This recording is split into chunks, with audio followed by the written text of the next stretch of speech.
Assalamualaikum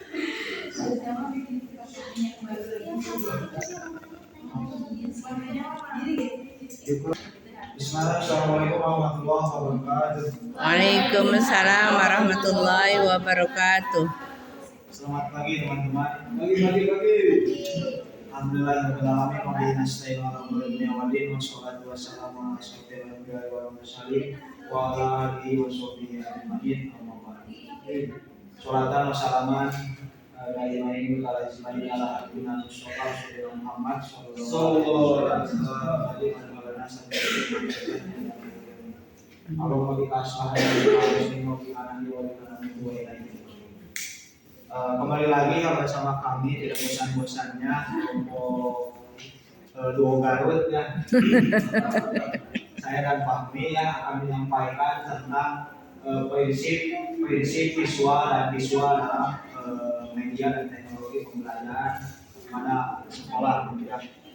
Yang insya Allah kami hanya berdua ya, Husni dan Fahmi. Untuk materi yang pertama akan disampaikan oleh Kang Fahmi. Silakan Fahmi. Semangat. Nah, yang pertama adalah pengertian visual. Visual adalah materi yang secara visual lebih apa yang menjadi visual. Kemudian visual tersebut dapat berupa gambaran iklan, tulisan, atau sesuatu yang sederhana seperti daftar kosakata baru, namun meskipun alat peraga merupakan sumber belajar yang umum digunakan.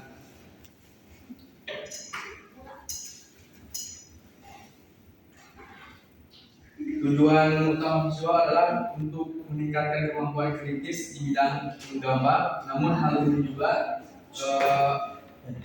menyediakan alat tambahan untuk mengerjakan keterampilan kepada siswa. Nah,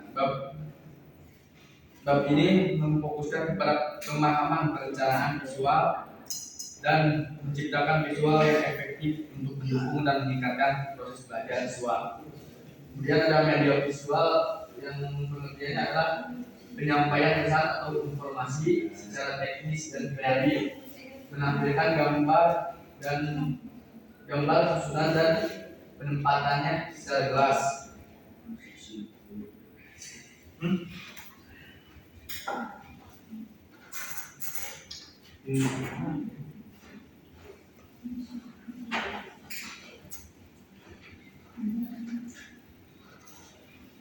Nah, yang selanjutnya peran visual dalam pembelajaran. Adapun peran visual dalam belajar itu ada beberapa peran. Yang pertama, memberikan petunjuk khusus. Peran ini dapat digunakan dengan fakta, yaitu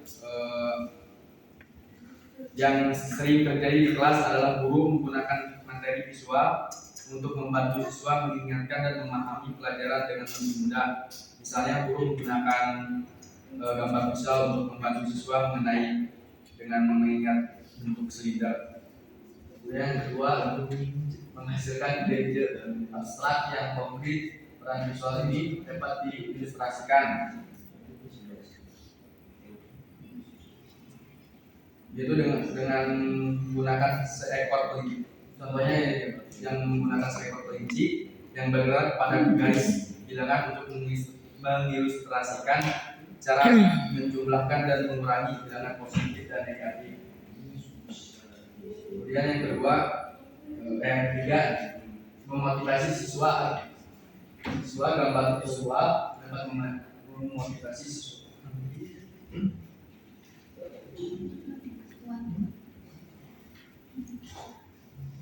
Gambar visual dapat memotivasi siswa, mungkin gitu. Minat dapat meningkatkan belajar. Minatnya dapat meningkatkan motivasi visual dan memotivasi siswa dengan cara menarik perhatian, mempertahankan perhatian tersebut dan melibatkan mereka dalam proses pembelajaran. Kemudian yang keempat, mengarahkan perhatian menggunakan persyarat visual untuk menarik perhatian siswa, yaitu dengan mencakup warna, kata-kata atau papan simbol, bayangan dan animasi. Kemudian peluang informasi ketika informasi verbal dan tertulis menyertai materi visual. Itu menyampaikan informasi dengan cara yang berbeda. Yang keenam, memudahkan upaya pembelajaran, dapat menyelenggarakan informasi yang membingungkan dengan diagram dapat mempermudah penyampaian informasi. Lanjut. Ini ya.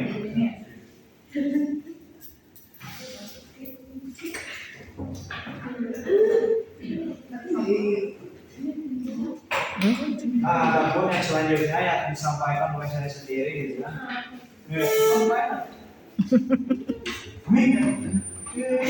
Prinsip visual gitu ya dan penerapannya dalam media dan teknologi pembelajaran menjadi aspek penting. Nah, adapun pembagiannya satu keterlibatan pengguna. Ya ini pastinya ya gitu ya karena pengguna ini sangat berkaitan erat dengan visual. Prinsip visual yang pertama yang krusial adalah keterlibatan pengguna. Media pembelajaran yang memanfaatkan gambar, video, grafik dapat meningkatkan daya tangkap informasi. Nah, jadi lebih cepat gitu ya, lebih cepat tanggap gitu ya, mendorong partisipasi aktif untuk meningkatkan dalam efisiensi pembelajaran. Nah, dan meningkatkan pemahaman konsep. Jadi ketika kita melihat gitu ya kepada gambar visual yang dilihat oleh mata, itu akan meningkatkan 100%, 50 sampai 90% pemahaman konsep yang lebih meningkat. Nah, adapun yang kedua, kesesuaian konten visual. Pemilihan konten visual harus sesuai dengan materi pembelajaran. Jadi tidak bisa secara acak gitu ya. Jadi harus tetap relevan dengan apa yang akan disampaikan. Yang tentunya menggambarkan konsep yang kompleks, memfasilitasi pemahaman dan memperkuat eksistensi informasi. Tidak ada penyelewengan dalam pembelajaran itu apalagi di antara kita. Ketika pembelajaran berlangsung menggunakan prinsip-prinsip visual. Nah, itu ya. Adapun yang ketiga adalah konsistensi desain. Ada yang bingung nulisnya. Desain visual yang konsisten membantu menciptakan lingkungan pembelajaran yang terstruktur. Nah, ketika misalnya ya saya menjadi guru gitu ya menggunakan konsep visual ini gitu ya, harus istilahnya itu istiqomah gitu ya. Dalam ajar istiqomah menggunakan konten-konten visual gitu ya, tetap diperhatikan kebutuhannya gitu ya. Ketika materi A butuh visual yang kita gunakan gitu ya. Nah, ketika minggu depannya lagi muncul materi yang sama, nah kita tetap menggunakan materi yang menggunakan metodologi visual tersebut. Jangan misalnya materi yang sama tetapi di kemudian hari tidak menggunakan yang visual kembali gitu ya. Nah, itu tidak masuk kepada konsistensi desain. Lah, apa ya? Yang keempat, efisiensi komunikasi. Pemanfaat infografis, grafik dan diagram mempercepat proses komunikasi informasi. Nah, jadi ketika kita menggunakan visual gitu ya, menggunakan video, gambar maupun grafik, jadi mengefisiensikan waktu gitu ya. Mengefisiensikan waktu dalam tahap pembelajaran. Karena dengan kita melihat, mendengar juga merasakan apa yang kita pelajari gitu ya, lebih cepat tanggap dalam komunikasinya gitu ya. Adapun yang kelima, fleksibilitas media. Penggunaan beragam media visual seperti animasi, simulasi dan grafik interaktif memberikan fleksibilitas dalam menyampaikan informasi. Nah, artinya dalam fleksibilitas ini menyesuaikan gitu ya. Jadi ketika dipakai di belajar di rumah bisa, gitu ya, di kelas bisa, di kosan paksal bisa, gitu kan. Di rumah wahyu juga bisa. Ketika menggunakan prinsip visual, gitu ya, pembelajaran mode visualisasi. Gitu ya. Jadi lebih memfleksibilitaskan waktu, mengefisiensikan pembelajaran. Gitu ya. Nah, adapun yang selanjutnya keselarasan dengan prinsip kognitif. Nah, tentunya gitu ya, karena dari tujuan pembelajaran ini adalah memperkembangkan psikomotor, kognitif dan afektif gitu ya. Nah, tentunya dalam prinsip visual ini tujuannya tidak lain dan tidak bukan adalah menyelaraskan apa yang telah menjadi prinsip dari perkembangan kognitif. Ada yang ketujuh, aksesibilitas dan inklusivitas. Nah, ini sangat penting ya untuk memastikan bahwa konten visual dapat diakses oleh semua siswa, termasuk mereka yang memiliki tantangan aksesibilitas. Desain yang mempertimbangkan keberagaman kemampuan memastikan bahwa setiap siswa dapat mengakses memahami materi pembelajaran. Nah, khususnya dalam aksesibilitas dan inklusivitas, dia menjadi penyesuaian yang bisa digunakan untuk semua kalangan. Ya misalnya kecuali gitu ya, ketika gue mengirimkan lewat HP gitu ya, tidak ada HP, nah itu menjadi masalah yang utama gitu ya. Akan ketika telah terpenuhi, ya itu tidak akan menjadi kendala gitu ya. Lanjut nih. Adapun yang selanjutnya adalah jenis-jenis visualisasi atau jenis-jenis media visual. Nah, yang pertama adalah media visual yang tidak dapat diproyeksikan.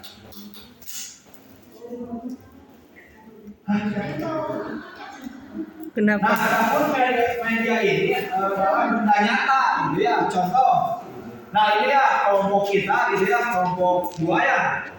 Nah, ini telah membuat media visual, gitu ya, dengan cara benda nyata, gitu. Itu contoh dari media visual yang tidak dapat diproyeksikan. Kan kalau proyeksi ini seperti begini gitu ya, jadi ada gambar, gitu ya, ada suaranya. Kalau itu kita harus istilahnya itu memperagakan secara langsung. Adapun modelnya adalah benda buatan berbentuk 3 dimensi yang merupakan representasi atau pengganti benda nyata. Nah itu kan medianya kayak tangan gitu ya. Ketika digambarkan gitu ya, iya itu kan kayak tangan. Kan ini benda nyata tangannya tuh gitu ya. Ketika disanakan, nah gitu ya.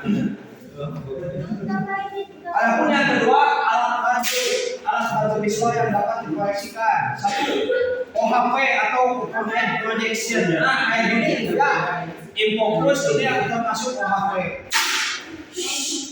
Akan tetapi bendanya itu bisa dilihat namun tidak dapat disentuh, gitu ya. Menjadi istilahnya itu 2 dimensi. Yang selanjutnya ada bingkai atau strip film, adalah film transparan yang biasanya berukuran 30. Ini ya beda-beda gitu ya kalau film. Kan ketika kita belajar psikolog ya ataupun mata kuliah yang lain gitu ya, ada dosen itu yang memang kita memperagakan lewat film terlebih dahulu gitu ya. Jadi menonton film terlebih dahulu baru kita masuk kepada pembelajaran gitu ya. Nah itu termasuk kepada jenis visual bingkai atau strip film. Adapun yang selanjutnya adalah proyektor film.